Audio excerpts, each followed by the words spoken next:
ကိုမာချီနေဖြင့်လဲလျောင်းနေသောမိန်းကလေး၏လက်ပေါ်သို့အမျိုးသားတဦးကသူ့လက်ဖြင့်လက်စွပ်တကွင်းဆွတ်ပေးလိုက်သည်ထို့နောက်သူတယောက်တည်းထိုင်ရင်းပြုံးနေခဲ့သည်အဖေကြောင့်ဆိုသောမိန်းကလေးတတိမိနေချိန်သာသူ့ရင်ထဲကခန်းစားချက်များကိုဖွင့်ပြောနိုင်ခဲ့သောကြောင့်ဖြစ်သည်သွေးသားမတော်ဆက်တော်လဲသူမပေါ်ထားသည့်အချစ်ကိုနှစ်ပေါင်းများစွာဖုံးကွယ်ထားခဲ့သည်သို့တော်ယနေ့သူ့အချစ်ကိုဖွင့်ဟလိုက်သည့်အချိန်မှာပင်မိန်းကလေးကထာဝရထွက်ခွာသွားခဲ့သည်သူချစ်ရသူကဒီလိုလွယ်လွယ်နဲ့ထွက်သွားနိုင်သည်ကိုလက်မခံနိုင်ခဲ့ပေ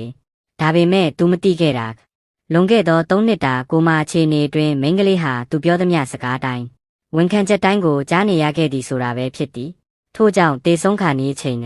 နောက်ဘဝတစ်ခုထည့်ရခဲ့လျင်သူ့အချစ်ကိုတေချာပေါက်ပြန်လဲတော့ပြန်မီဟုစိတ်ထဲတွင်ဆူတောင်းခဲ့သည်